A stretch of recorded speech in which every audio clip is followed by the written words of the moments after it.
company Siemens has been an active partner in the Arab world for more than 150 years. And joining me now is Siemens CEO Middle East and United Arab Emirates, Helmut von Struve. Thank you so much for taking the time. Welcome. Yeah. Mr. von Struve, you are doing an industrialization transformation plan with the United Arab Emirates. Can you tell us a bit more about the key aspects there? Well, first of all, we are, as you said, we are proud to be partner in the Middle East for decades now, and we have been extremely active throughout the years.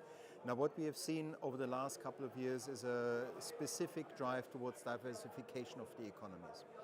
And if I can use the example of the UAE, the so-called Operation 300 billion has been initiated by His Highness Sheikh Mohammed.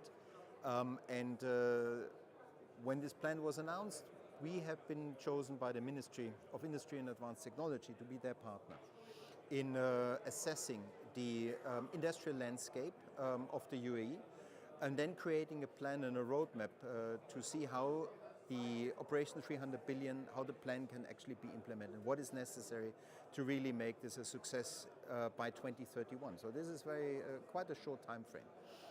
So what did we do? We assessed more than 200 factories and companies in their level of Industry 4.0 readiness.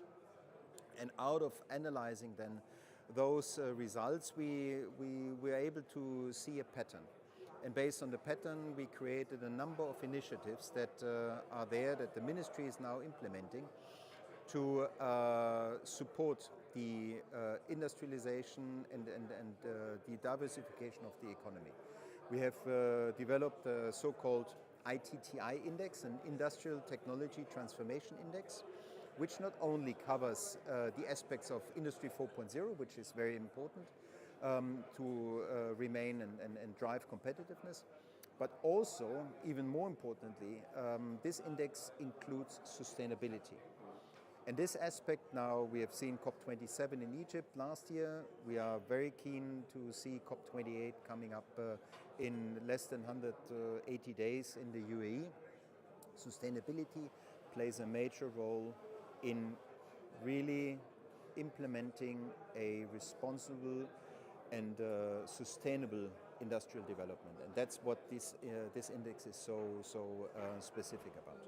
So let's stay on the topic of the ITT index and sustainability. How can new technologies help integrate renewables? First of all, it lives on advanced technology. For example,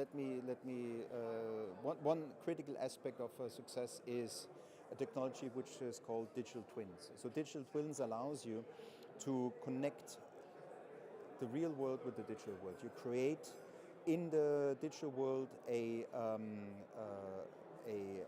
twin of, let's say, for example, a factory that you want to build. And then in the digital world, you can simulate how the factory is going to operate. You can identify early enough if there are any issues. Maybe you have something that is impacting the way how the factory is supposed to run, and you can change it before a single bolt is being moved. So the time to analyze how you can set up a new factory is shortened. You simulate. It's not only an animation; it's a simulation, and that creates the relevant environment to really drive those technology adoption. And towards your question on how renewable energy can play a role, because what is it that we want to do? We want to increase the output by reducing the amount of resources that are needed. Energy efficiency plays a major role. Integration of renewable energy by, for example, adopting microgrids. We have worked on an industrial microgrid in Qatar, where you get not only have the grid connection, but you have the ability to introduce energy that comes from solar sources and from other battery sources, for example, in order to utilize this in your industrial production. You can control it, you can monitor it, you use artificial intelligence to predict certain peaks in the demand, how you maybe also integrate EV charging, electric mobility into the consumer base. So how do you use it, how you simulate it, and that is one of the key enablers for really successfully integrating also renewable energy. That's a lot of smart technology, or what some people call smart technology, that you talk about there. Can you tell us from recent experience how that helps on the road to sustainability? Yeah, we have many examples, not only first of all across the globe, but also specifically in the Middle East. And one of the examples that we showcased to the world was during Expo 2020. We were the premier partner for infrastructure digitalization at Expo. Expo is a city, a sustainable city, and we started when the talks about setting up Expo 2020 were initiated with the partners. How can such a sustainable city really be implemented? One of the key elements was, again, digital twin. We created an IoT platform that enabled us, with the use of data, to set up the, just to imagine, you have twice the size of Monaco, 135 buildings connected, 5,000 cameras, 200,000 data points connected, all creating data that is going to be put into the cloud, and that allows you then, with the transparency of information, to really operate and analyze and operate the way how this city is a sustainable development.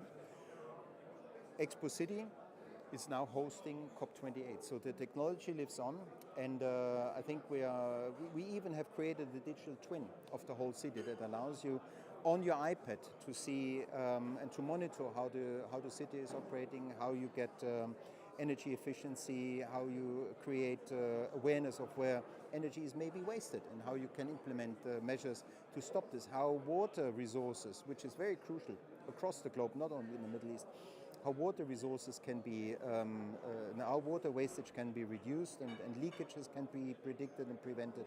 So many different examples of technology that really help towards creating a sustainable and also human-centric environment.